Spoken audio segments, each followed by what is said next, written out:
Kia ora, Jamie. G'day, Shay. Hey, no mai hara mai ki Kirimini. Welcome to Kirimini Orchard. Thank you very much. Great to be here. Yeah, how you been? All right? Awesome, thank you very much. So Shay, thanks very much for your time today. I was wondering if you could perhaps give us a little bit of background behind Craigmore Sustainables and exactly where we are today. Kia ora, Jamie. Welcome to Kirimini. This is one of our kiwifruit orchards in the Bay of Plenty. We're not far from Te Puke on number 1 road. We've got 20 hectares worth of kiwifruit here. A small piece in gold, but largely green.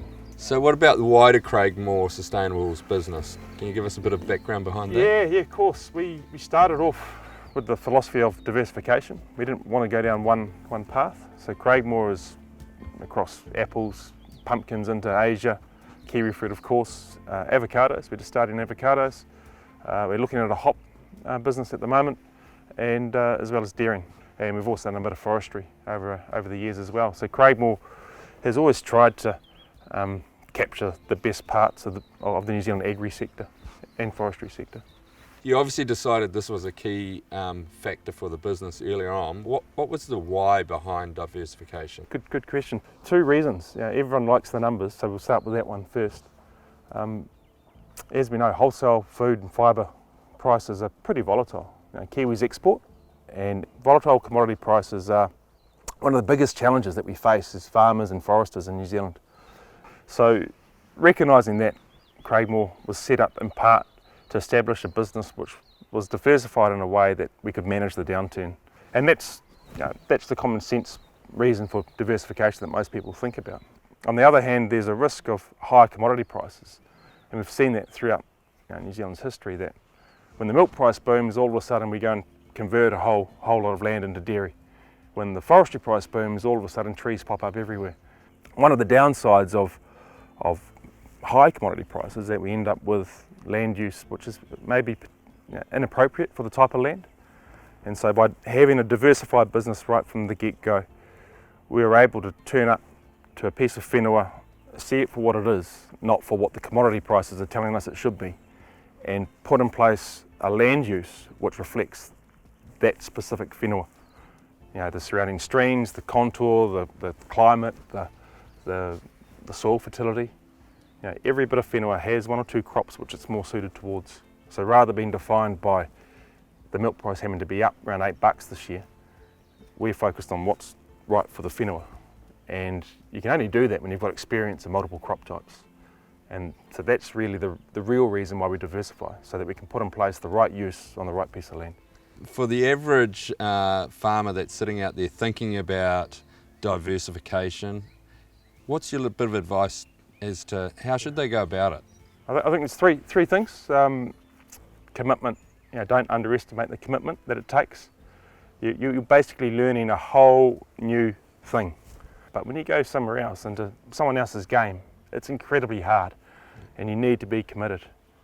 The second thing is don't be too much of a pioneer. I mean, if you want to be, by all means, don't let me stop you, but pioneering is incredibly difficult, whereas moving into a sector where there's already an established group of experts, of knowledge, of support structures, of science, in an area where New Zealand has a bit of a comparative advantage, that's a lot easier, and you'll find success a lot quicker as well. And the third thing is that partner. So you've got to find those partners that have the dirt under their fingernails and the scars on their back from the lessons they've learnt. And once you've found that partner, and they don't have to be equity partners, they just advice even. Once you've found that partner, hold on to them, because that's crucial. You're basically shortcutting 30 years worth of experience and knowledge, and the easiest way of doing that is to find a good partner. So moving forward, what do you see are the big challenges from, I guess, an environmental as well as a marketing that are converging together to sort of drive decisions moving forward? We've been talking about diversification of production and crop types in New Zealand. There's been far greater diversification in terms of market segmentation, market awareness of what they want, and New Zealand has to meet that challenge. New Zealand will need to produce not 1 type of dairy product into the future, but probably 6. It might be regenerative, it might be plastic free, it might be greenhouse gas friendly, it might be calf friendly, but this challenge in terms of market segmentation and market demands for the genuine, for the pure, is really going to drive a lot more niche production in New Zealand and a lot more niche decision making around appropriate use for that whenua. So what a fascinating insight we just heard from Shay there about their journey around land use diversification. I think for me there's a lot of valuable learnings that start with right use for the right land, but I think particularly because their insight covers so many different areas, no matter where you sit within the industry, there's something that you can take away.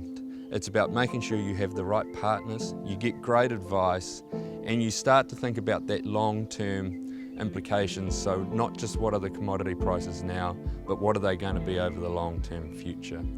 And with that, if you get some great advice, then you'll be able to make some good decisions yourself. Thank you very much, Shay. Kia ora, mate.